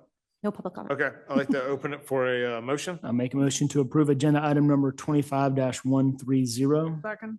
Okay, motion from Councilmember Haney and a second from Councilmember Cookerly to approve agenda item number 25-130. Please place your vote. All in favor, please say aye. Aye. Any opposed? That is unanimous. You'll please see on the next item. Mayor, that next item is consideration of a resolution of the City of Milton for an amendment to the general Georgia Fund 1 State Investment Pool account to update the authorized signers and contact information. Agenda item number 25-131. Same exact consideration, but this is for our general funding of idle funds for our capital and general fund. Okay. Any public comment? No, sir. Okay, open it for a motion. Mr. Mayor, make a motion that we approve agenda item number 25-131. Second. Okay, have a motion from Councilmember Cookerly and a second from Councilmember Johnson to approve agenda item number 25-131. Please place your vote and all in favor, please say aye. Aye. Okay, that motion passes unanimously. Please see on the next item. Okay, the third item in that consideration is a resolution of the City of Milton for an amendment to the T-Splosh Georgia Fund 1 State Investment Pool account to update the authorized signers and contact information. Agenda item number 25-132. Okay, any public comment? No, sir. Open it for a motion. Make a motion to approve agenda item number 25-132. Second. Okay, I have a motion from Councilmember Jacobus and a second from Councilmember Cookerly to approve agenda item number 25-132. All in favor, please say aye and place your Aye. vote. Aye. Aye. Aye. You two say aye. Mhm. Okay, good. All right. That was unanimous. Sorry, I kind of switched it up that time. Thank you. Okay, if you will please sound on the last item. Mayor, the final new business item this evening is item G that was added earlier this evening, consideration of removing from sealed bid the sale of 38.921 acres on Hopewell Road. It is agenda item number 25-134. We do not have an electronic vote for this item this evening, so we'll just take a manual vote. Mayor Jamison. Thank you. In 2016, the citizens of Milton overwhelmingly approved the green space bond with a clear vision to preserve land that protects rural viewsheds, conserves sensitive ecosystems, and prevents future development. Since then, we have successfully acquired hundreds of acres for passive use, permanently safeguarding them from development. As we look to allocate the remaining bond funds, we have actively pursued additional properties that align with the bond's purpose.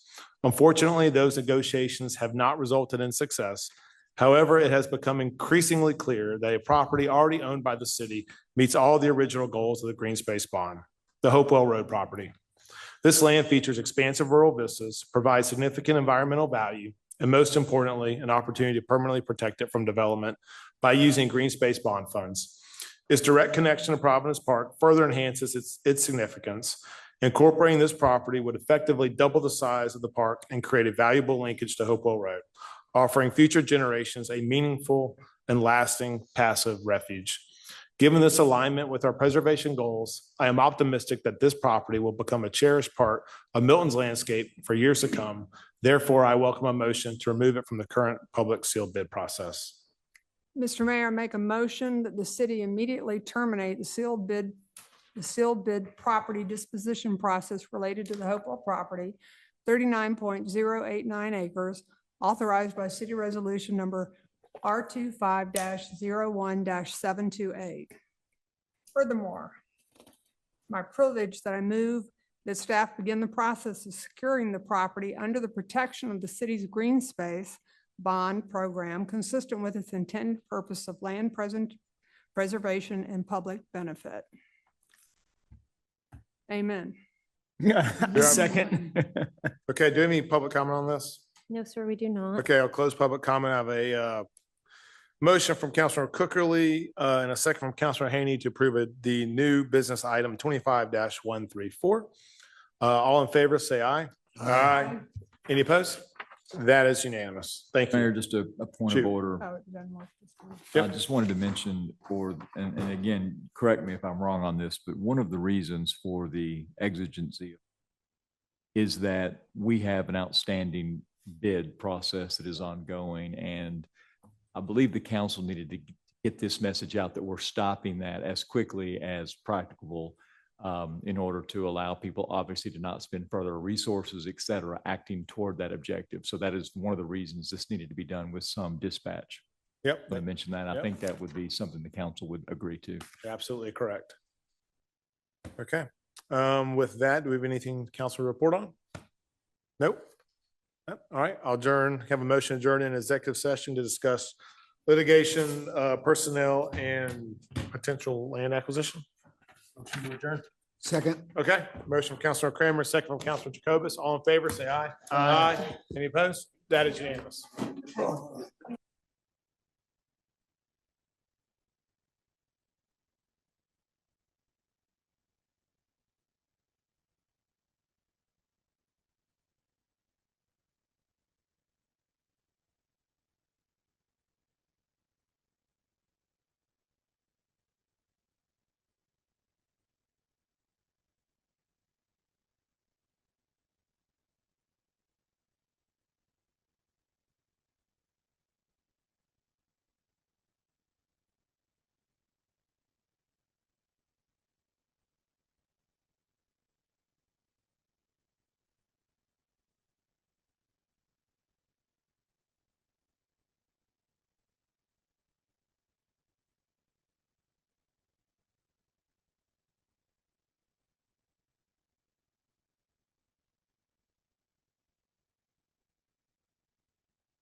All right, you adjourn. Second was Kramer. I take it a motion. That works too.